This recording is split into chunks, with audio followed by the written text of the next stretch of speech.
waktu itu mikir, oh mungkin nggak bisa kali saya bikin film ini gitu. Mau nangis juga tuh. Udah nangis sih sebenarnya. Udah nangis. Kalau ada orang menangis di film Crocodile Tears ini, jangan terlalu percaya juga gitu. Okay. Jadi ketika seorang menangis itu apakah artinya? Gitu Ya, Okay. memangsa mengeluarkan air mata. Kalau nonton filmnya, Iya. kurang lebih tahu lah. Pikir mungkin ya itu yang keresahannya, yang pingin dieksplor. Dan itu pertanyaan-pertanyaan yang mengganggu, jadinya film ini ya itu soal eksplorasi gitu. Gue ngebawa tema kayak gini buat dikasih ke penonton Indonesia, mereka masuk nggak ya? Ini orang bakal langsung tertarik nggak ya gitu?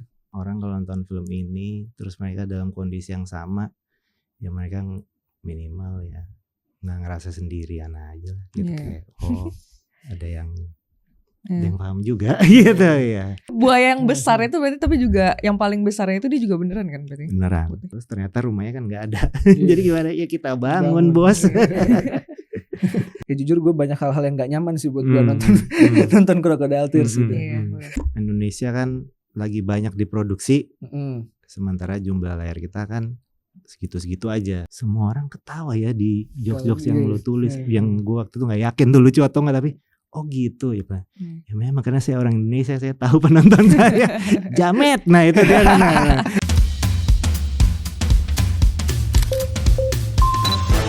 Sabri gimana? Jauh ya ini. Wow.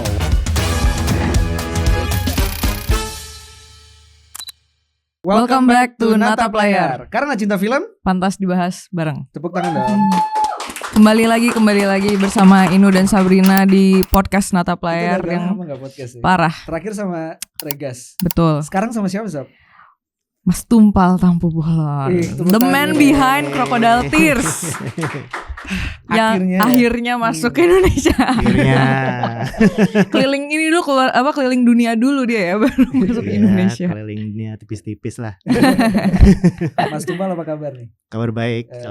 Gimana rasanya akhirnya tahun ini, di awal tahun 2026 film Crocodile Tears dapat jadwal tayang di bioskop? Yes. Lega akhirnya bisa tayang juga. Setelah perjalanan seberapa panjang tuh proses Crocodile Tears ini? Berarti kalau proses ya, proses wah lama banget. Saya ingat draft 1 skripnya itu 2018. Oke. Terus kita 8 tahun yang lalu. Iya betul. 8 tahun yang lalu. Proses-proses kayak script development, ke lab script gitu, terus ada proses mencari dana ya. Jadi kita apply funding itu juga berapa lama tuh ya. Terus ada pandemi. Oh iya, dari 2018 sebelum pandemi berarti ya. 2 tahun sebelum ya. 2 tahun sebelum. Saya ingat 2020 Februari saya sama produser kami Mandy ke Berlin untuk market. Itu Februari ya. Pulang udah ada informasi pasien zero COVID ditemukan. Waduh. Terus gue langsung Mandy masih di Berlin. Men pulang men, kita mau di lockdown. Berarti pandemi itu juga mempengaruhi jadwal proses pembuatan Crocodile Tears itu juga ya? Iya, saya sampai waktu itu mikir, oh mungkin nggak bisa kali saya bikin film ini gitu. Mau nangis juga tuh. Udah nangis sih sebenarnya. Udah nangis. Tapi waktu itu akhirnya memang Mandy nih. Kami bikin film pendek Laut Memanggilku. Oke. Gitu. Oke. Nah ini kita semua ini kayaknya sih Mas ya. Sebenarnya kalau di circle kita nih, kita semua tahu nih Crocodile Tears perjalanannya panjang. Karena kemarin juga sebenarnya kan udah tayang pertama tuh screening di TIFF ya. Toronto. Tahun 2024. 2024. Terus pertama kali masuk Indonesia itu di JAF. Di JAF. 2024 juga. 2024. Tahun kemarin sempat masuk juga di JFW. Iya. Walaupun cuma 1 jadwal. Itu banyak yang komplain tuh Mas. Itu banyak yang komplain tuh teman-teman kita tuh. Iya. Maaf yang komplain ya. Karena banyak yang pengen nonton tapi belum dapat kesempatannya ya kan. Nah, sebenarnya sebelum kita bahas lebih lanjut nih Mas mengenai Crocodile Tears, gue tuh pengen nanya dulu. Sebenarnya kan lu ini kan debut lu sebagai sutradara untuk film panjang. Iya. Tapi sebenarnya lu sebagai seorang sineas terjun di industri film juga udah cukup lama kan. Lu nulis, lu juga udah banyak nyutradarain film pendek, ya kan. Jadi sebenarnya lu udah lama lah di industri ini. Sebenarnya kita berdua penasaran juga, pengen tahu sih pandangan lu ngelihat industri film Indonesia sekarang ini kayak gimana? Menggeliat ya, benar-benar kayak nggak mau takabur bilang zaman keemasan, tapi kayak kita produksi 240-an film gitu ya per tahun. Per tahun, luar biasa gitu. Dan banyak terobosan-terobosan genre, macam-macam cerita udah bisa diangkat, filmmaker baru bermunculan. Jadi satu keadaan yang menyenangkan ya, memberi semangat sih buat saya gitu. Lu bisa dikonsider sebagai filmmaker baru atau enggak sebenarnya? Ya gue sih pinginnya dianggap filmmaker muda ya. Well, this is your first film ya. First film kan. Kalau dari usia sih mungkin udah enggak, tapi kalau karir ya masih muda, saya masih memulai. Tapi dari rencana Kak Tumpal tuh menyutradari film pertama tuh emang Crocodile Tears kah pada saat itu, atau kayak sebelumnya? Sebelumnya udah ada rencana lain dan ada hewannya juga. Oh gitu. Hewannya anjing. Oke. Masih ada skripnya itu, draft 4. Judulnya apa? Sidewalk Dogs. Sidewalk Dogs. Oh, kayak Stray Dogs gitu ya. Wih. Udah ada tatonya. Berarti ini nggak tahu deh. Kalau ini karena anabul kesayangan saya udah meninggal dia, saya tato. Berarti manifestasi nih kayak next filmnya. Nggak tahu ya, cuman ya itu. Jadi ada false start juga waktu itu yang ya bikin saya ya nggak down, tapi mungkin saya ngasih tetap semangat, kayak gue masih emang harus bikin film sih kayaknya gitu. Tiba-tiba hewan yang lain, hewan buas. Waduh, gimana nih? Predator paling bahaya di Indonesia ya. Berarti sebenarnya lu udah punya ide Sidewalk Dogs itu, tiba-tiba shifting jadi buaya. Crocodile Tears. Oke. Sebelumnya boleh ceritain ke kita dulu nggak Mas Tumpal, itu sebenarnya film tentang apa? Kalau yang Sidewalk Dogs itu? Tentang keluarga juga. Oke. Dan keluarganya itu keluarga, karena ini saya kan etniknya Batak ya. Jadi keluarga Batak, mungkin teman-teman tahu orang Batak punya lapotuak itu, salah satu hewannya apa yang dikonsumsi kan. Ya, saya nggak setuju dengan itu. Nah, film ini justru soal keluarganya itu nemuin seekor anjing trotoar itu, sidewalk dogs, anjing stray gitu, anaknya yang kecil gitu, dan dia sayang sama anjing itu, dan dia harus melawan legacy keluarganya gitu kira-kira.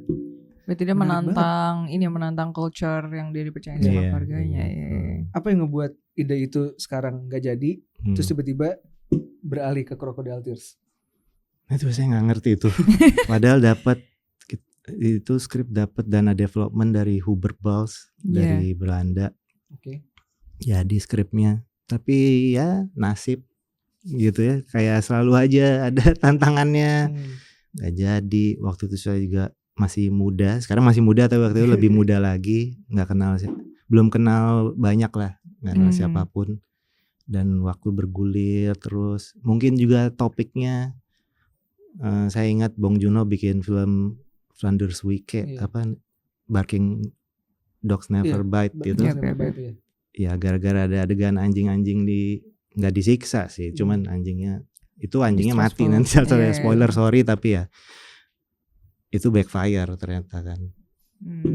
Dan film pertama Bong Joon-ho yang flop banget, nggak dikritik juga, tidak terlalu suka. Mungkin ada kontribusinya soal topiknya, tapi ya buat saya ya memang belum nasibnya sih. Saya percaya gitu sih, kayak belum nasibnya. Ya udah, suatu hari nanti nak, saya bilang gitu. Berarti kan sebenarnya itu ide yang masih belum keluar aja kan. Which means berarti masih ada kemungkinan. Nggak ada yang tahu kan Mas? Iya, nggak ada yang tahu. Bisa juga. Saya kemarin habis bikin ini Crocodile, baca lagi terus kayak udah ada ya itu di buaya ya. Rasa-rasanya gitu kayak. Jadi berjarak banget, kayak gue dulu gini ya pas nulis itu, ini yang gelisah gue ya gitu. Terus pas ngelihat buaya jadi, kira-kira ada tuh, itu adegan tuh mirip ini. Jadi memang ada sesuatu yang kayak pengen diceritain banget, tapi dia tinggal nyari bentuknya aja. Nah kebetulan buaya inilah bentuknya gitu. Tapi berarti dari Mas Tumpal tuh selalu suka mengeksplorasi apa yang dirasakan satu keluarga ya? Iya. Dan kesulitan-kesulitan mereka dalam berkeluarga biasanya. Iya, itu sih kayaknya temanya yang saya nggak tahu, natural aja itu yang keluar gitu, kayak selalu tertarik sama relasi orang tua anak, siblings, dan hewan. Tapi itu menarik sih ya benar. Setelah tahu fakta ternyata Mas Tumpal dulu ada draft film lain yang ada kaitannya sama hewan juga. Jadi menjadi apa kayak elemen di dalam film Mas Tumpal nih kayaknya. Iya nih. Itu nanti jangan bisa jadi signature style. Iya, signature style. Aduh jangan dong. Nanti karir gue jangan semut, apalagi terenggiling, apalagi. Banyak, untungnya Indonesia banyak ya. Hewan marga satwanya banyak banget. Betul, gitu. banyak jadi sih, tapi unik sih buaya sih. Iya. Dan Nggak ngomongin tahu kenapa tuh. tapi ngomongin judulnya Mas, kayak Crocodile Tears. Air mata Ini kita buaya. ngomongin Crocodile Tears ya.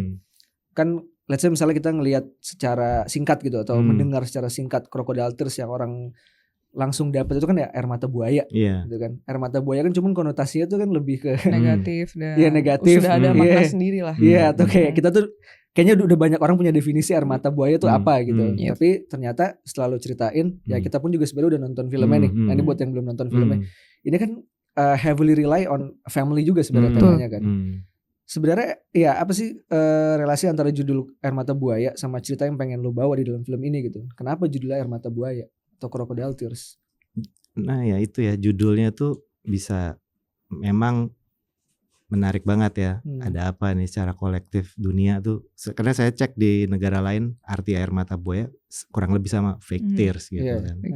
Kalau kenyataan, kalau dari sisi biologinya emang hewan buaya makan tuh dia karena ada katup lah anatomi tubuhnya itu. Jadi kalau makan emang keluar air mata. Itu kan pandangan antropocentrik manusia aja. Oh dia nangis gitu. Padahal enggak, itu mekanisme mata dia aja gitu.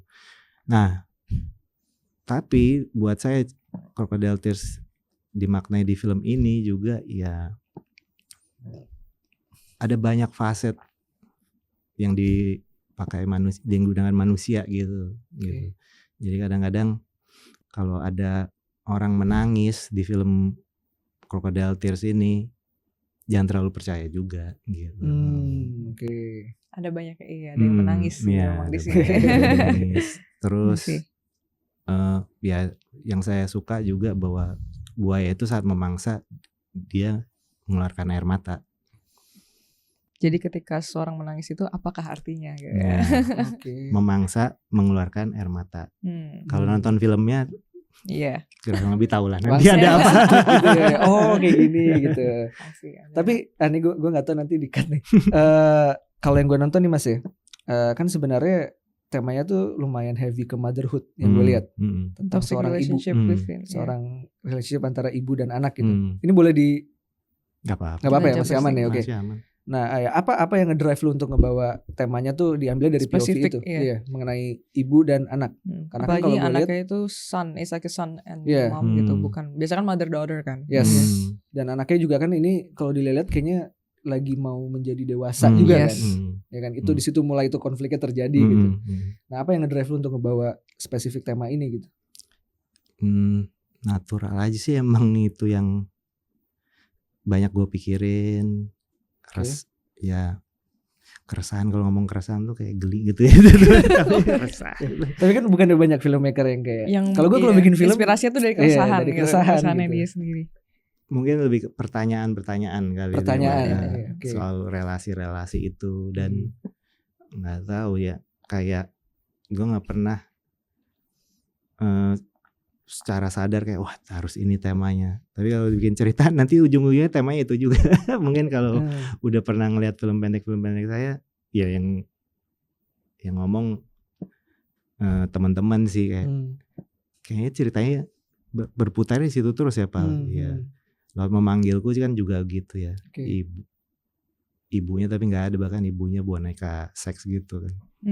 Jadi ya aku pikir mungkin ya itu yang keresahannya yang pingin dieksplor, dan itu pertanyaan-pertanyaan yang mengganggu, jadinya film ini ya itu soal eksplorasi gitu. Ada satu hal menarik juga nih Mas Tumpal, waktu gua nonton di JFW kan ada Q&A-nya tuh. Lu datang tuh sama semua Marisa cast Anita, sama Yusuf. Terus gue nggak tahu nih, itu kan udah tahun lalu ya, gue takut salah mendefinisikan.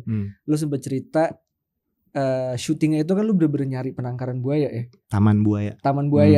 Lu bener-bener nyari taman buaya dan ketemu.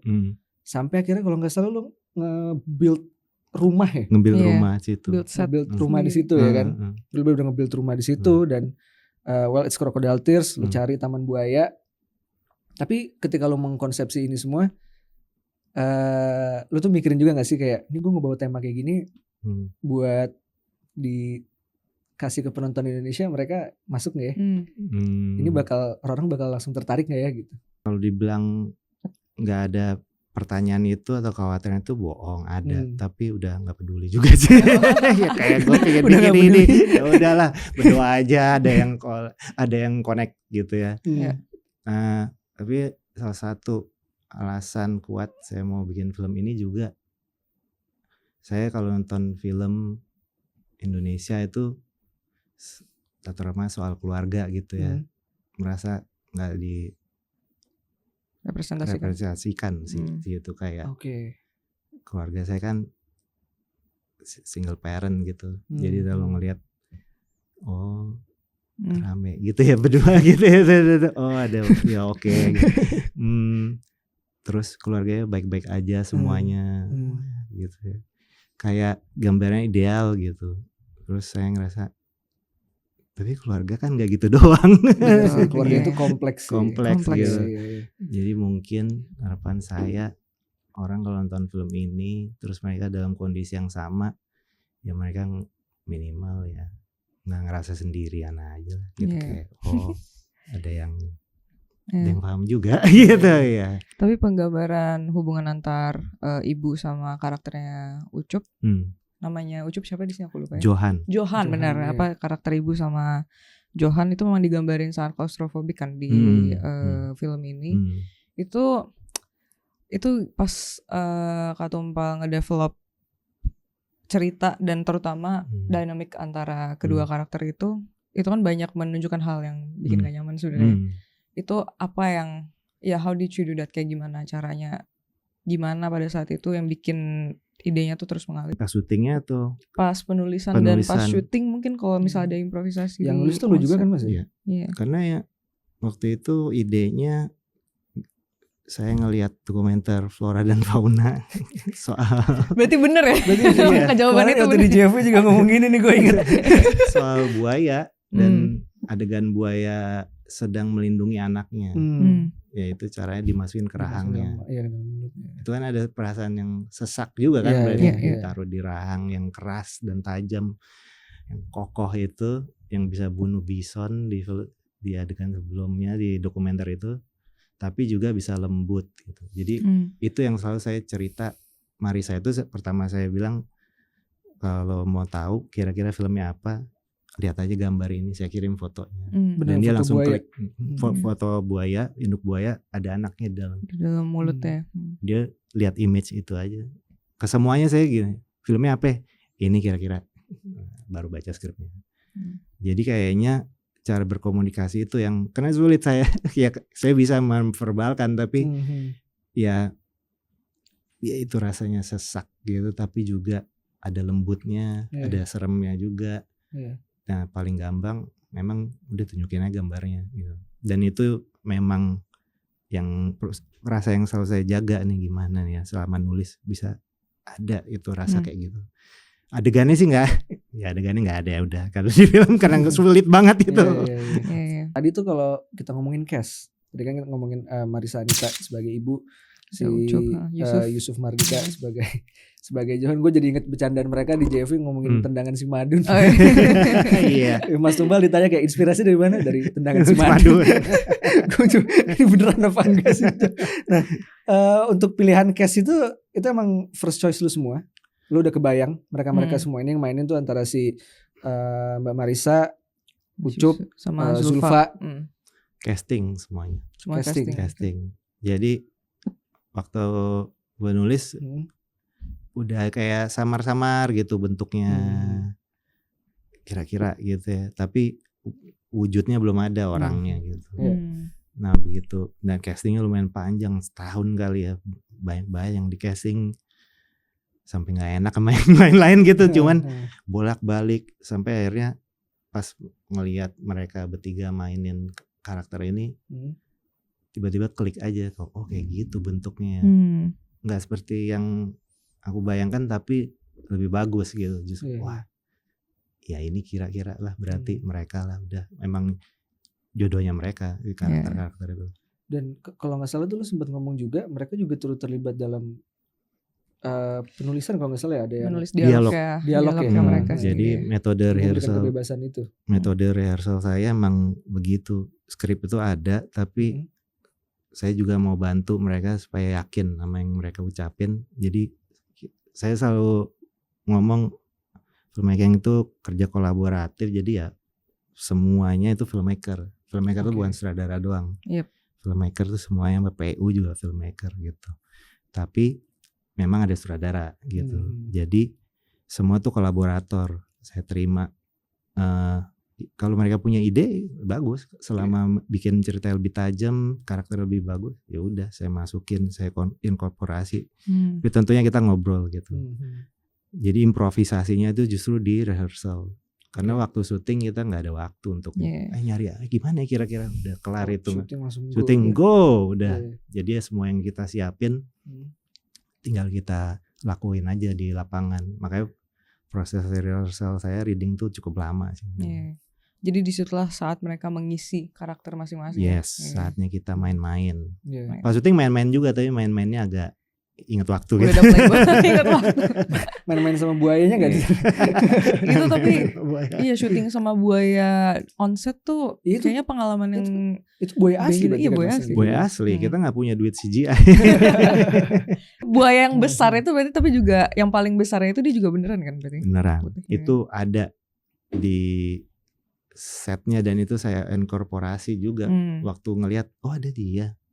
Ya udah masukin ke cerita, jadiin siapa ya? Oh jadiin dia. Gitu. Berarti tuh aku kebayangnya tuh ketika ngelihat ada elemen itu ya, maksudnya si buaya tokoh utama ini, pas penulisan tuh kukira udah ada sosok itu gitu. Berarti Mas Tumpal tuh ngelihat buaya dulu baru kayak oh ini baru mau dimasukin ke cerita gitu. Gambarannya udah ada kira-kira relasi keluarga, tempatnya udah ada. Jadi pertama kali yang saya cek setelah saya dapat ilham itu kayaknya ceritanya ini nih. Langsung pertama kali cari Google, ada nggak tempatnya? Kalau nggak ada, kayaknya ini mimpi siang bolong aja nih cerita ini gitu.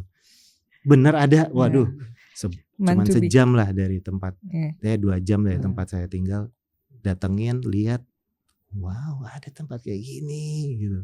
Itu yang akhirnya kita syuting lokasinya. Betul. Ya udah, saya luangin banyak waktu aja sana ngobrol, kenalan, bolak-balik. Nggak tiap hari, cuman selalu berkala saya datang, saya ambil elemen-elemennya, cerita-cerita di dalamnya, buaya-buayanya juga. Berarti yang rumah set yang dibangun itu yang ngedesain juga Mas Tumpal? Production designer kita, Bang Jafar, mantap Bang Jafar. Dia, tapi memang dari saya nulis itu, saya kebayang rumahnya. Lokasinya itu penting banget dan rumahnya itu harus emang sempit sesek gitu. Jadi saya gambar denahnya, saya tempel di skrip itu. Jadi pertama buka sampul skrip ada denah rumah, ada denah semuanya. Kira-kira di sini. Bayangan saya, lokasi aslinya kan nggak kayak gitu. Tapi saya bayangin, wah sebenarnya kolamnya di sini. Dan kolam buaya yang penting itu harus kayak deket, biar bisa dilihat tiap hari gitu. Itu saya selalu masukin tuh di dalam skrip. Jadi orang udah mulai kebayang, oh seperti itu kira-kira. Terus ternyata rumahnya kan nggak ada. Jadi gimana ya kita bangun bos. Dan itu apa namanya, pas ngelihat rumah itu mungkin kita ngerasain hal yang sama ya. Kita pas ngelihat rumah itu tuh rasanya kayak oh ini memang bangunan yang dipakai ada di situ. Jadi memang dia. So kita percaya kayak oh ya ini emang rumah ini nih dari awal di Taman Buaya ini emang udah ada gitu. Bukan sesuatu yang bukan asing gitu, bukan sesuatu yang ditambah ya. Benar. Sekali lagi terima kasih Bang Japra ya. Itu misteri buat hidup saya juga. Buat hidup saya maksudnya selama persiapan itu karena itu dibangun kira-kira 2 minggu sebelum kita syuting. 2 minggu dong? 2 minggu. Movie Magic itu emang jago banget. Tapi saya minta sampai sampai tegelnya Bang Japra beneran tegel ya gitu. Siap gitu. Berarti dibangun bener-bener sesuai fondasi kayak itu rumah asli gitu. Tapi 2 minggu. Iya, 2 minggu. Ya?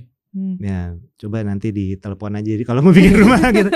Ya tentunya apa ya, kayak kita kan harus mikirin safety karena nanti ada Jimmy Jeep tuh berat banget kan. Saya juga bilang, tapi kita harus pikirin safety juga. Iya, dia bilang aman, udah bisa gitu. Benar nih Pra ya, iya. Tapi saya nggak pernah ngelihat itu pas dibangun kan, cuma dikirim video berkala. Jadi pertama kali mau syuting dari parkiran tuh saya udah, ini kalau rumahnya Katro selesai gue bilang gitu. Oh nggak, sehari sebelumnya lagi ngeliat datang terus percaya gue sampai ada dia kasih detail tuh sayang banget ya. Mungkin di film bisa dilihat nanti. Jadi dari atap itu ada biasanya tetesan air, ada lumutnya, betul, ada pola ya. Terus kalau di saklar lampu itu kan kalau bertahun-tahun tuh pasti dakian ya ke bawah itu ada. Kayak pintunya ada kayak digaruk-garuk gitu. Kayak saya terharu sih pas ngelihat. Wah, ya ini yang dibayangin gitu. Kayaknya itu yang bikin kita mikir itu rumah yang memang belongs in that place juga ya. Karena kita langsung gak kelihatan baru sama sekali. Tapi begitu diketok temboknya, dong gopong. Makanya jangan disenderin. Jangan disenderin ya.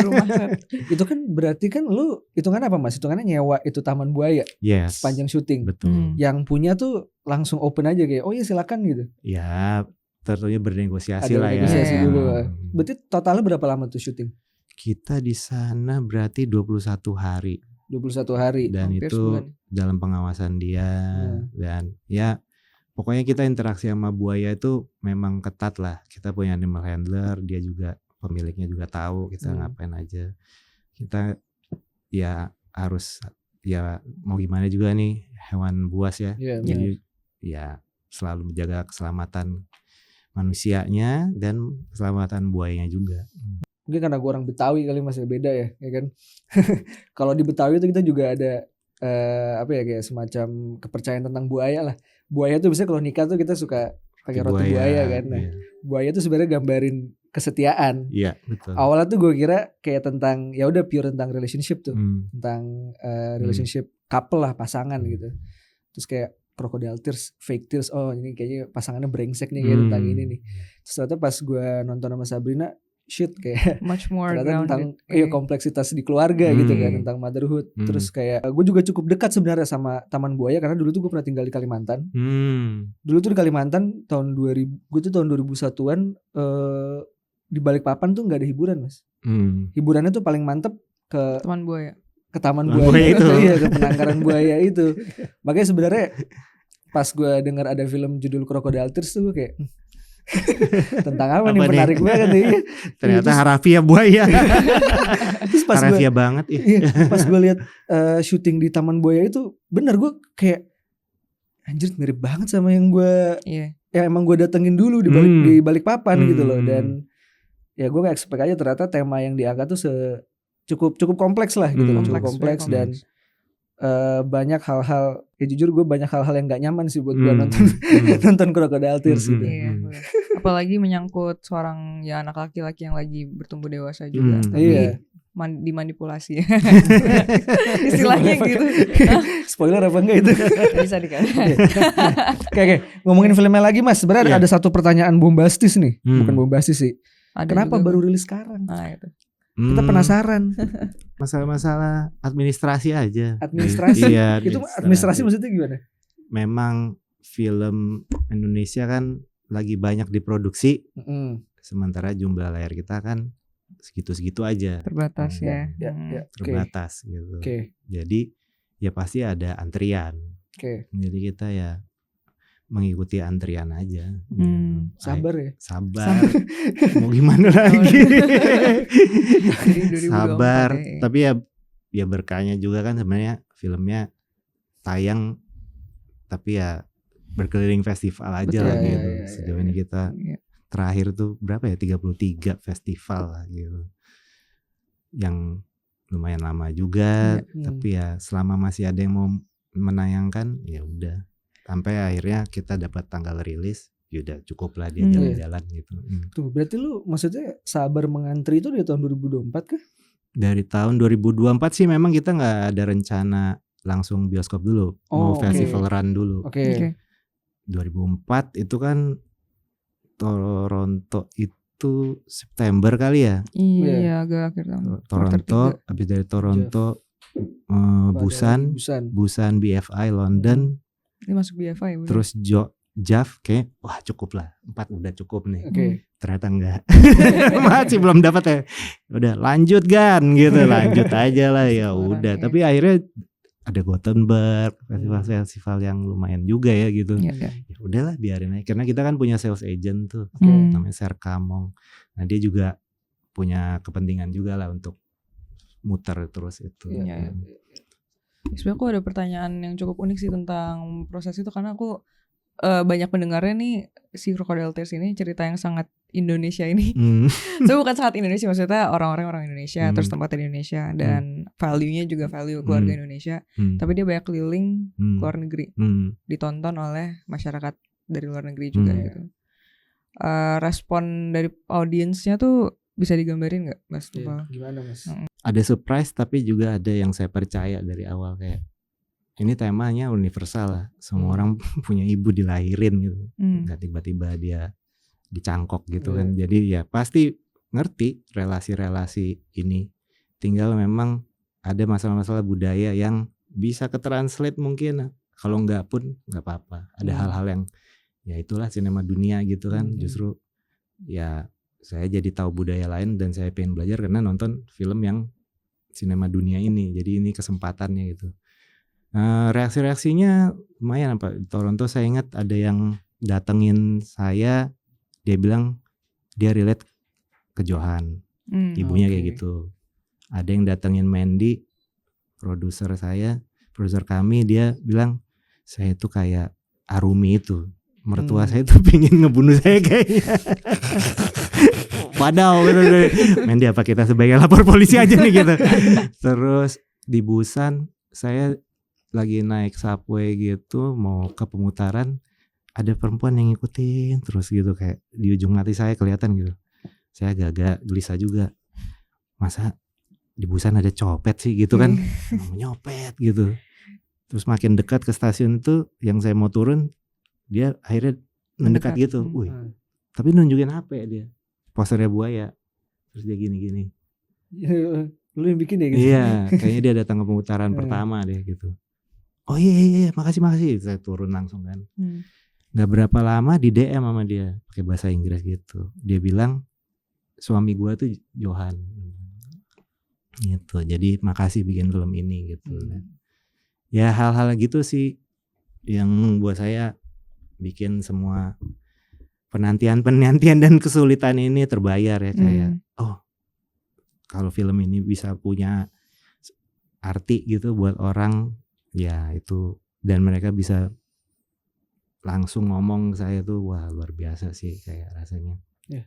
Tapi memang sebenarnya setelah gue recall lagi, terlepas dari simbolismenya buaya segala macem, konflik ceritanya itu emang cukup universal sih. Iya. Cuman yang menarik sih humornya. Makin jauh dari Indonesia agak krik-krik juga tuh kayak. Tapi makin mendekat ke Asia Tenggara tuh ya naik motor nggak pakai helm kayak gitu. Baru mulai. Jadi kami punya co-producer dari Singapura. Dia tahu filmnya lah, tentu kan dia co-producernya. Tapi dia ikut pemutaran di JAV. Dan dia akhirnya ngelihat kalau film ini tonton sama orang Indonesia. Yang dia perhatiin kayak semua orang ketawa ya di jokes-jokes yang lo tulis. Yang gue waktu itu nggak yakin tuh lucu atau nggak, tapi oh gitu ya Pak. Ya memang karena saya orang Indonesia, saya tahu penonton saya jamet. Nah itu dia kata kunci jamet, itu. Jamet, belajar naik motor itu kan kita banget lah. Iya betul. Tapi gimana rasanya Mas? Film debut pertama, film panjang pertama sebagai sutradara. Debut di TIFF. Iya debut di TIFF, masuk ke festival luar yang itu semuanya terkenal gitu loh. BFI, Busan. Ya, bersyukur. Maksudnya jauh melampaui ekspektasi saya ya. Kalau tadi kan kita sempat cerita ya mau bikin film ini aja prosesnya ya ampun gitu. Pernah ada false startnya lagi. Jadi waktu itu di kepala saya cuman gue bisa gak sih bikin film panjang pertama sebelum gue mati gitu. Itu aja sih. Kayak jadi pas udah mulai rame ketemu orang-orang sebanyak itu, terus semuanya percaya sama visi saya. Ada Mandy dan teman-teman yang lain, co-producer lain. Kita punya co-producer dari Prancis, dari Jerman, dari Singapura. Mereka juga percaya sama visi ini dan mereka dukung, semuanya support. Itu udah kayak wow. Hari pertama syuting tuh saya sampai kayak ini mimpi kali ya gitu. Ini yang gue tunggu bertahun-tahun ini. Slide pertama bener loh gue syuting ya. Meskipun mules-mules juga kan kayak aduh kenapa pakai buaya kemarin. Ini drama biasa aja sih, aturan lain kali gitu. Jadi ya seneng aja sih, seneng banget gitu. Semua itu akhirnya bonus gitu. Bonus aja ya. Dapat ya disyukurin aja udah. Kita tuh nonton 2025 kan ya? Kita nonton tahun kemarin. Tahun kemarin di JFW. Aku juga ya apa namanya itu kan berarti jadi masuk ke film Indonesia yang aku tonton di tahun 2025 kan. Tapi emang gak ada yang ngalahin sih. Ini real nih Mas, bukan karena lu di sini ya. Lagi datang ya. Dari si Sabrina tuh setelah nonton kan gue duduk sebelah dia tuh ya kan. Gue suka banget. Makasih. Sampai nih ada Q&A nih abis itu. Dengerin langsung ya. Makasih. Apa namanya? Kayaknya karena jarang ada yang mau bukan jarang ada yang mau sih, kayak gimana ya? Jarang ada film Indonesia yang cukup mengeksplorasi suatu hal yang istilahnya tuh bagian jeleknya dari suatu keluarga gitu ya. Biasanya tuh pasti kayak ya ada masalahnya tapi nanti terselesaikan gitu. Tapi terselesaikannya tuh for the better for everyone. Kayak closure-nya tuh jelas. Closure-nya jelas dan emang baik aja gitu. Cuman dalam hati gue kadang juga mikir gitu ya. Sebenarnya nggak semua kayak gini sih kayak. Tapi ya jadi ada representasi hal yang lebih sulit gitu ya untuk dicerna. That's why it's good I think. Sama gue mau nanya dong nih, nggak penting pas credit scene ada lagunya tuh bisa didengar di mana sih? Gue masih inget soalnya lagunya tuh cukup memorable buat gue tuh pas credit scene itu. Kan lagunya kayak temanya tuh dark banget tuh, slow and dark gitu. Gue kayak ini scoring original kah? Lagi original, lagi pengen diusahain sih. Jadi makasih Bang Kin Leon, dia nggak bisa bahasa Indonesia sih, dia orang Singapura. Orang Singapura yang ngurusin scoringnya berarti. Iya scoringnya dia. Apa ya, nanti saya takut salah, cuman sebenarnya saya sih nggak ngategorin film musik dia EDM sih, cuman mungkin dia tersinggung kali karena dia bisa semuanya. Dia tuh satu one man show tuh semua tuh dia gitar. Itu lumayan sih proses sama dia. Saya suka ya apa yang dia lakuin dan itu ternyata debut dia scoring filmnya Anthony Chen. Breaking Ice. Itu dia scorer. Ya co-producer Singapura kita Anthony Chen. Jadi Anthony yang ngenalin, nih Kin Leon menarik nih dia gitu. Dia juga produser. Ya saya suka juga, artinya gimana nyebutnya ya, Yeule gitu. Ya itu. Jadi ya banyak ngobrol sama dia gitu. Lama tuh bolak-balik, terus kok gue suka, cuman kok ada yang kurang ya, kayak kurang distorsi gitu. Pakai gitar Pal. Iya pakai gitar. Kasih tuh dia teng. Nah itu tuh. Iya itu maksud gue gitu. Iya itu parah sih, setting the mood buat even after filmnya selesai gitu loh. Jago emang dia. Iya. Masukin angklung boleh nggak? Gue ketawa. Duh ini filmnya kayak film apa nih? Kabayan gitu. Tapi pas dia masukin, kok lucu juga. Oke Kin, mantap gitu. Ada chances kita bisa denger gak sih nanti kalau film udah rilis? Nanti coba ya kita usahain ya. Gue pingin banget sih punya soundtrack dia. Meskipun gak banyak sih lagu yang dia bikin. Awalnya lebih banyak, cuman waktu itu keputusannya jangan terlalu banyak juga lah, biar main ambience juga. Saya suka banget sound design soalnya, dan suara buaya-buaya itu bagus sih, bagus banget gitu, kayak ngasih karakter juga, dan suara yang jarang kita dengar kan di YouTube band kita sehari-hari. Ini beneran ada orang tinggal di taman buaya, jadi tiap hari lagi mandi, lagi makan, wow gitu kan. Itu scoringnya asli di situ. Kapan lagi kan bisa pakai itu? Kita rekam banyak banget suara buaya tuh. Sound recordist kita tiap hari begini. Dia namanya Bruno, dia dari Prancis, dia rajin banget tuh ngerekamin tuh semua, sampai suara burung dia rekamin, suara alam sekitar ya. Cuman dia yang trauma suara azan dia. Oh gitu, traumanya kenapa tuh? Dia trauma sama suara azan. Dia pernah, udah Bruno, kita syuting di Asia Tenggara di Indonesia, siap-siap ya gitu. Akan banyak tuh, mungkin kita harus break 5 kali. Tumpal tenang, saya pernah syuting di Maroko, bagus suara azan itu. Iya. Pas dia datang, terus beda ya. Kok beda? Beda main di Maroko pasti suara. Pakai toa. Udah gue bilangin, lumayan tuh dia. Dia kayak nge-DJ gitu sampai akhirnya dia nyerah. Kayaknya berhenti dulu ya. Terus berhenti, pasti kan. Nah tuh. Lucu banget. Bisa pas banget. Kita harus berhenti atau enggak nih? Langsung lanjut aja. Masih ada khotbahnya juga kan?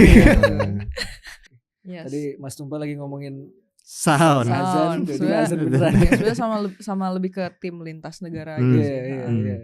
Ada dari Singapura tadi ya, Jerman sama Prancis. Ya, jadi DOP-nya Texing Liam dari Singapura, soundnya Bruno, terus post-nya juga kita melibatkan tim Prancis, kita sound-nya sama grading-nya di sana. Jadi memang banyak kru lintas negaranya. Karena itu terkait dengan pendanaan film ini yang memang melibatkan dana publik dari Prancis, Jerman dan Singapura, sehingga ada klausal-klausal yang juga ya kru mereka harus dilibatkan dan fasilitas mereka harus digunakan gitu. Nah ini menarik nih. Tapi oke, sebenarnya kan tadi kalau dari penjelasan lo itu jadi part of the klausal kan, itu kewajibannya kan. Kasarnya tuh kayak ini lo gue danain, tapi lo juga harus melibatkan orang-orang dari asal gue. Wajar lah kan. Ya, tapi itu bukan jadi sesuatu ini nggak sih? Justru malah jadi sesuatu advantage juga, bisa kerjasama sama orang-orang di film, di industri film yang dari luar gitu. Iya, pasti pertama punya teman baru gitu kan. Kedua juga harus kita akui memang ada perihal teknis yang mereka unggul lah gitu. Sinema ditemukan di Perancis salah satunya kan gitu. Jadi mereka ngomong film, kita dengerin aja lah gitu kayak. Tapi menarik banget mereka memperlakukan yang namanya kreatif sutradara gitu ya. Saya nggak pernah dilihat debutan sutradara, realisator gitu deh. Kalau dikenalin realisator, wah anjir realisator. Gue tahu ya dulu tuh realisator Godard gitu ya. Wah realisator, merinding juga. Nggak ada mereka pernah ngeliat anak pertama. Diperlakukan dan hormat, didengerin apa visinya. Kita sebisa mungkin coba achieve itu. Gitu. Jadi saya salah satu momen menyenangkan banget itu ngedit sound sama mereka, sama Roman. Jadi dia ternyata kenal Bu Christine Hakim, ternyata dia jadi soundnya Mas filmnya Omnibus itu, Mas Garin yang Serambi. Jadi ya lumayan lah, ada icebreaker kan. Wah saya kenal dia, tapi saya kenal Bu Christine lah, tapi Bu Christine gak kenal saya. Terus ya dedikasinya sih, dia membuat ada hal-hal yang saya inginkan, gimana ya caranya nanti bisa begini. Oke, bisa dilakuin. Dia kerja tank jam 9 pagi kelar jam 9 malam. 12 saya jam. Udah kelaparan gitu. Tapi dibilang, "Tumal kamu kalau mau pulang enggak apa-apa, saya kerjain." Tensin dong. Iya kali. Film-film gua masa dia yang ada enggak apa-apa gitu. Dan itu di kota kecil kita, Rochefort ya. Jadi jam 9 malam enggak ada apa-apa, semua mati. Cuman ada kabut gila. Pertama kali gue datang, ini film horor mana nih? Terus dia muncul naik kereta turun dari Paris, turun situ kota kecil ini. Ada dia jemput gitu, keluar dari kabut gila tuh. Ya? Ini serial killer atau roman nih gitu. Tumpal. Pertama kali kenal gitu kan. Jadi dan hangat banget. Jadi transfer ilmu pasti, tapi juga menarik melihat mereka melihat ya budaya Indonesia, hal-hal yang kayak asing bagi mereka ya, tapi mereka mau dengerin gitu. Mempelajari. Tag juga DP kita kalau dari Singapura sih, DP kita mungkin karena Asia Tenggara paham ya. Gitu. Paham satu rumpun. Satu rumpun. Mas, tapi buat filmmaker Indonesia tuh, ketika mau buat sebuah film terus mencari investor atau dana funding dari luar negeri tuh, itu satu hal yang memang udah banyak dilakuin sama Hmm. filmmaker Indonesia dengan alasan tertentu atau enggak sih? Maksudnya tiap tahun tuh pasti banyak kan film Indonesia yang kayak gue mau Betul. nyari fundingnya dari luar gitu. Saya mungkin nggak bisa ngatasnamain filmmaker lain karena saya nggak tahu. Oke. Tapi kalau alasan saya pribadi bersama produser Mendy Maraimin, karena semata-mata kita nggak ada yang mau invest filmnya di lokal gitu. Di lokal. Berarti lu udah mencoba. Di lokal tuh udah kayak. Maksudnya saya sebenarnya kan sebagai penulis skenario kerjanya di ranah komersil kan sebenarnya. Okay. Saya nulis susana juga gitu kan. Tapi justru karena itu saya tahu cerita yang kayak gini nggak ada yang mau duitin udah. Siapa yang mau, yang masih sehat akal pikirannya, film debut, unproven, direkturnya ya pernah bikin film pendek, oke gitu.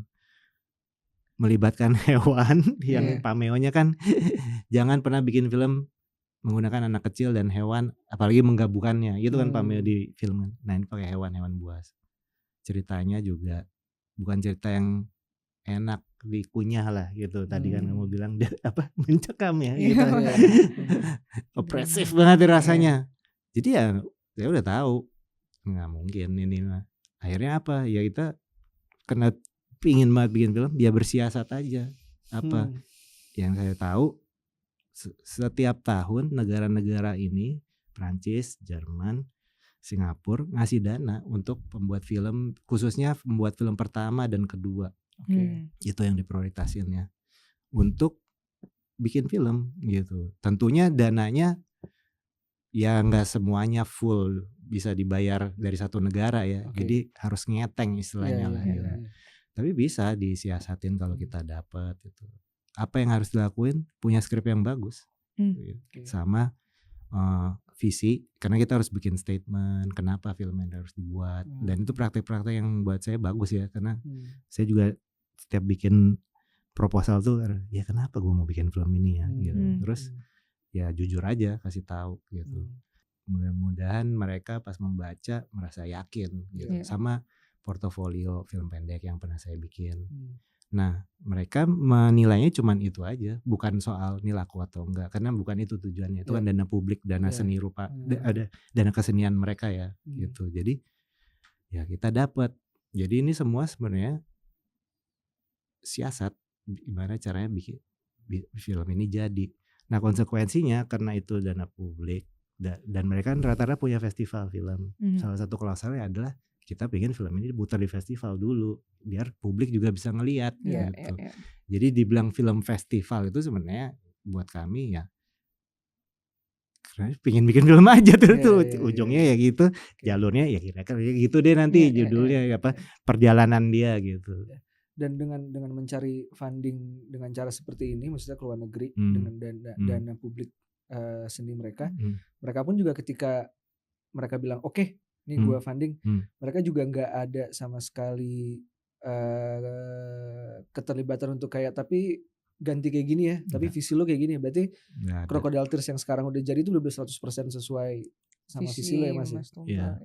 Nggak ada sih, mereka menghargai banget sih namanya visi seniman gitu. Ya gue nggak nyebut diri gue seniman lah, pekerja film, cuman mereka nyebutnya. Menurut gitu. Mas Tumpal tuh jadi suatu challenge sih di Indonesia karena buat newcomer director ya, misalnya mereka punya cerita yang mungkin nggak biasa, dinilai nggak biasa, harusnya mereka malah jadi harus mencari dukungan dari investor atau dana tuh dari tempat lain selain dari lokal gitu. Sebenarnya pertanyaan gue tuh kayak gitu tuh buat kita, misalnya buat filmmaker Indonesia tuh kayak gitu tuh sebenarnya hal yang lumrah dan sehat aja atau sebenarnya kayak harusnya hal yang lagi di orang Indonesia dapetnya harusnya dari Indonesia dulu gitu atau gimana sebenarnya? Cita-citanya ke depan film saya sebenarnya didanain semuanya Indonesia karena melakukan hal ini memang yang dijalanin Crocodile Tears menyenangkan, tapi butuh waktu lama. Karena proses aplikasi itu setahun sekali. Kalau ditolak belum tentu bisa ngulang lagi. Karena nggak boleh, biasanya harus ide lain lagi. Tapi ya jadinya makan waktu kayak tadi 7 tahun kan. Jadi waktunya tuh banyak dan melelahkan. Jadi saya pikir kalau bisa didanai langsung oleh publik Indonesia, orang Indonesia gitu lebih cepat. Tapi gimana dengan filmmaker lain gitu ya. Saya pikir itu sih disesuaikan aja sih dengan emang kayak sepingin apa sih bikin film ini gitu, kayak dana yang dibutuhin sebanyak apa gitu. Mungkin kalau dari investor lokal dapat ya sekian angkanya, terus disesuaikan aja, emang dapatnya segitu, coba bikin, ya udah bikin aja gitu. Jadi itu menurut saya juga salah satu tugas produser juga, membayangkan gitu ya, kayak film ini sebenarnya bisa dibikin, kita butuh duit dari mana dan kita bisa datang dari mana duitnya gitu. Nah, tapi saya melihat sekarang juga industri film Indonesia udah mulai beragam sih genrenya, jadi saya optimis aja gitu. Kalau orang investor pingin duitnya balik itu wajar, di mana-mana ya pasti gitu. Seperti itu. Tinggal bersiasat aja atau mencari ya kompromi, tanda kutip kompromi itu gimana caranya film yang kamu inginkan bisa jadi, tapi juga investor ya bisa happy lah gitu. Iya. Memang apa perjuangan untuk bikin film pertama ya Mas ya. Luar biasa. Luar biasa. Nah, tadi kan lu sempat bilang Mas, waktu lu nyari-nyari funding luar negeri, tadi kan salah satu hal yang perlu disiapin a good script, good story berarti kan. Terus tadi lu juga bilang jelasin visinya, kenapa lu harus buat film ini. Sebenarnya ini align sama pertanyaan kita, Zap. Ya. Mungkin kalau Mas Tumpal bersedia, berkenan, bisa jelasin sesuai kayak lu jelasin ketika lu nyari funding keluar itu, kenapa lu membuat film ini? Karena gue pikir, ya tadi pernah gue singgung ya, nah gue pikir di luar sana mungkin ada orang, kalau dia nonton film ini, dia tahu dia gak sendirian, sesimpel itu. Dan ini semua termasuk perasaan-perasaan tadi soal rahang buaya itu gue tulis dari mana datangnya. Karena maksudnya gue tuh nggak ada urusan bikin film, karena gue bukan kuliah film, kuliahnya matematika gitu. Tapi hidup gue berubah karena gue nonton film sinema yang waktu itu banyak ya, mulai itu nonton Hollywood, Jurassic Park tuh salah satu film yang mungkin itu juga nyangkut nih jadi buaya gitu. Tapi ada satu film yang menurut gue penting, dan yaitu Tokyo Story-nya Ozu Yasuhiro. Ya itu pertama kali mulai mencicip tuh film-film yang nyeni art gitu ya, dibilangnya gitu. Padahal kan Ozu waktu bekerja dia di studio ya, itu film drama keluarga kayak Keluarga Cemara aja sebenarnya di Jepang ya. Tapi nggak tahu ada sesuatu soal film itu yang nggak tahu ya, gue kayak film bisa gini ya gitu, bisa dia sepersonal ini ngomongin keluarga. Itu kan soal ya kedua orang tua itu, tapi juga kan soal anak-anaknya. Dan ya kalau ada yang belum nonton, itu kan soal orang tua mau berkunjung ke rumah anak-anaknya, kagak ada yang bisa gitu, sibuk semua, kenapa sih gitu. Waktu itu gue bilang jahat juga ya anak-anaknya, tapi gue tonton lagi, enggak juga. Ada POV lain. Semuanya ada alasannya, ada yang sibuk banget emang, dia struggling secara ekonomi, sampai ada yang bisa nerima. Ironinya adalah menantu yang nikah sama anak laki-laki rumahnya tapi udah meninggal, jadi almarhum gitu. Dan dia yang nyediain rumah justru yang sebenarnya nggak ada relasinya kan. Ya dibilang ada, tapi kan keluarga tambahan gitu ya. Keluarga tambahan, bahkan anak mereka udah meninggal gitu. Ini menantunya ya udah out of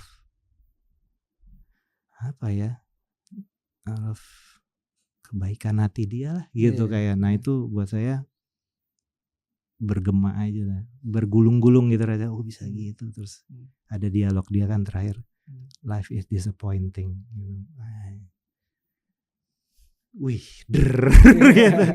Dialognya itu sama sekali nggak ini ya, nggak memotivasi hidup ya. Life is disappointing, tapi kayak buat saya ada perasaan Jadi Bapak Opung Ozu itu ya, Opung Ozu itu kuat lah dia pengaruhnya. Kayak meskipun film saya sama sekali nggak ada Ozu-Ozunya, tapi dia penting gitu ya, kayak gila. Dan banyak film dia kayak I Was Born But titik gitu. There Was The Only Son, terus banyak Late Spring. Iya itu juga tadi dia kan bayangnya yang film dia 50 sekian, itu aja. Tapi beda perspektif kadang dari anak ke dia orang tua. Gila bisa makanya saya yakin bisa lo bikin film. Cuman keluarga aja lo bahas lah.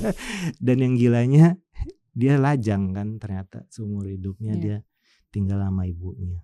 Jadi dari mana pengetahuan itu? Kedalaman itu nggak tahu. Ya tapi ya sinema lah ya. Sinema. Ini lo ngomong kayak gini waktu jelasin coba visi lo apa? Sinema. Biasanya ke kru gitu. Sinema. Mereka benci banget tuh kalau udah ngomong gitu. Geli gitu. Tapi lu puas ya Mas ya dengan hasil film debut pertama lo? Puas lah, melampaui apa yang gue bayangkan. Kalau soal hasil udah puas. Tapi gimana dia dibikin juga itu melampaui apa yang gue pikirin. Karena krunya, pemainnya sampai hari ini masih berteman semua. Nggak ada yang celaka, semuanya sehat-sehat. Sampai yang syuting gue sih ngerasanya ya kita ya namanya kalau berkonflik bikin film pasti ada. Cuman nggak ada yang menciderai gitu loh perasaan atau apapun. Gue merasa sampai hari ini kita masih baik-baik aja kayak keluarga buaya. Itu sih yang buat gue berkesan banget, kayak gila gue beruntung banget lah gitu. Beruntung bisa ketemu mereka. Kalau nggak ada mereka film ini nggak jadi. Mantap. Dan setelah Crocodile Tears lo bakal lanjut bikin film lagi sebagai sutradara? Pinginnya begitu. Amin. Jadi tolong dibantu. Saya dibantu ya. Tadi sebenarnya ada pertanyaan ekstensi dari pertanyaan yang mau gue tanyain. Tadi kan kalau untuk hasil Mas Tumpal puas. Tapi ada harapan bukan harapan sih. Ada target nggak? Target buat film ini ketika nanti tayang di bioskop? Target jumlah penonton. Jumlah penonton sih. Atau respon dari penonton. Saya sih targetnya 280 juta penonton ya. Satu Indonesia tonton. Amin duduk berarti ya. Enggak. Bercanda ya. Kalau target saya nggak kebayang lagi. Ya pasti pengen dia ditonton sebanyak mungkin orang ya. Gitu. Jadi tonton lah, tolong ditonton. Soalnya kemarin kita tuh udah 2 kali Mas nanya sutradara di sini. Kita kayak lu mau nggak buka-bukaan target? Soalnya kan ya kemungkinan target itu pasti ada kan. Pasti ada kalkulasi kan. Ada 2 sutradara kita tanya, dua-duanya nyebut angka. Nah ini setahu gue sih dua-duanya udah surpassing angka yang dia. Oh gitu. Iya. Ya tadi 280 juta ya. Surpassing itu jadi warga negara Thailand juga boleh. Filipina silakan juga. Kalau tadi co-produsernya banyak orang luar, ada kemungkinan bakal rilis di luar juga nggak? Kita udah rilis sebenarnya Jerman. Oh udah rilis? Ya, tapi lagi-lagi ini kan film gimana ya? Art house disebutnya, jadi di teater art house gitu. Oh berarti nggak secara massal. Nggak massal. Belum nyampe level itu saya. Teater art house ya berarti? Paling teater art house. Kayak di Berlin gitu. Singapura pasti unik punya rencana. Terus Perancis masih nunggu lah kita. Ya diputar ujung-ujungnya komersil juga pasti karena kan produser juga pasti dia mau mendapatkan profit juga. Oke. Ya udah kita tunggu juga di Indonesia akhirnya rilis ya Crocodile Tears tanggal 7 Mei. 7 Mei ya di semua bioskop ya Mas ya. Di semua bioskop saya ngeliat orang promo ya. Di semua bioskop gak sih? Gue takut salah. Di semua bioskop. Di semua bioskop yang ada. Di bioskop yang ada filmnya ditonton. Oke. Tanggal 7 Mei. 7 Mei. Sama kalau misalnya ada yang menonton lebih dulu tanggal 6 Mei kita juga bakal ngadain KKN Crocodile Tears. Yes. Ini bakal uploadnya sebelum 6 Mei ya? Iya. Atau ini tadi Mariska mana yang ngerekam ya? Bisa direkam langsung update aja nih sebenarnya. Ini mau dari HP gue apa? Kita selfie gitu. Coba kita rekam. Rekam ya. Iya. Karena ini kan kemungkinan kita bakal upload menjelang rilis filmnya kan. Itu pasti KKN-nya juga udah di-announce tuh sebenarnya. Nih, jadi guys, sekarang gue lagi di tengah-tengah podcast bersama Mas Tumpal, direktur dari Crocodile Tears tuh. Nih siap dirayakan filmnya di tanggal 7 Mei, tapi jangan lupa nanti kita 6 Mei ada KKN Crocodile Tears. Yes. Oke. Ya kan? Buat kalian semua yang mau nonton sebelum filmnya rilis. Bener. Nanti ketemu. Ya. Nah guys, see you guys next. See you guys then. Oke, itu dia. Pokoknya dicatat tanggalnya 7 Mei di bioskop yang ada. Pokoknya kalian cari nanti ada di mana aja. Yes. Tapi maksudnya di 3 bioskop gede ada semua kan? Cinepolis, CGV, SX1. Ada. Nah, iya itu maksud gue. Gue nggak tahu diputar di mana. Jadi kalau bioskop favorit kalian SX1, CGV atau Cinepolis, coba cari jadwalnya. Di bioskop favorit kalian. Yes. Oke, Mas, sebelum kita tutup, kita mau ada satu pertanyaan terakhir. Ini selalu kita tanya mengenai industri film lagi. Karena tadi dibuka juga kita tanya mengenai industri film Indonesia. Kita juga mau nanya, kalau misalnya ada satu hal yang pengen lu ubah dan itu bisa lu ubah, jadi lu ngomong kayak gini langsung berubah gitu, yang ada di industri film Indonesia, apa yang pengen lu ubah? Jumlah layar. Please lebih banyak gitu, kayak sangat krusial. Iya, kita 280 juta kan penonton. Betul. Kita ya. Penduduk. Teater kita, layar kita 2.400. Korea 51 juta, layarnya 3.500. Lebih banyak. Jadi per kapita 8 kali lipat orang Korea. Jomplang banget ya. Punya layar, makanya ya tahun-tahun ini nggak terlalu maju, agak nyusruk film industri film Korea, tapi maksudnya adalah ya terang aja mereka bagus filmnya, ditonton emang karena bisa ditonton karena gitu. aksesnya juga aksesnya terbuka gitu. Itu aja sih, jumlah layar. Ini beberapa tamu yang datang ke sini jawabannya selalu itu yang paling pertama ya, jumlah layar. Dan karena memang itu suatu masalah yang belum di handle kayaknya. Sekarang belum, belum menemukan belum solusi. Merasakan kayak oh iya nih makin banyak atau gimana. Kira-kira kalau jumlah layar itu kita rely ke chain cinema yang sekarang atau jangan-jangan harus banyak buka bioskop lokal gitu? Iya, kayak teater art house gitu mungkin. Iya. Bisa sih kayak gitu tuh, solusi yang bagus juga dengan mungkin harga tiket bersaing juga gitu. Sama experience-nya beda-beda. Beda-beda. Dulu saya ingat di rumah saya daerah Pulau Gadung tuh ada 5 teater. Wah.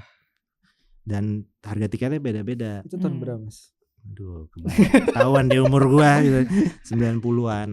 Jadi ada satu teater 5.000 perak masuknya. Dia muter 3 tahun Platoon doang filmnya. Anjir, itu Stanley Kubrick sih. Bener gak sih? Bukan Full Metal Jacket deh. Oh ya, Oliver Stone. Platoon doang. 5.000. Ngarep apa kan? Masuk pasti gatal-gatal tuh kursinya. Tapi ada juga nanti teater namanya Astor. Nah itu film-film Hollywood yang baru-baru. Berarti programmingnya beda-beda. Beda-beda gitu ya? Dan harga tiketnya tergantung mau berapa. Iya. Itulah doa kita juga ya. Semoga terjadi diversifikasi. Oke, Mas Tumpal, thank you Mas. Terima kasih banyak datang ke Studio Natap Layar. Good luck untuk rilisnya. Tanggal 7 Mei 2026 guys, jangan lupa. Bioskop favorit kalian dicek. Jangan lupa nonton Crocodile Tears. Ingat ya rilisnya tanggal 7. Jangan sampai lupa. Ini penantiannya panjang. Oke. Penantiannya panjang, jadi jangan sampai kelewatan di bioskop. Dan pas nonton kalian savor tuh rasa-rasanya semua. Iya, resapi lah. Kepahitan itu. Resapi lah. Oke, Mas Tumpal, thank you sekali lagi. Makasih lagi. Dan oke guys, see you all in the next episode. Bye-bye.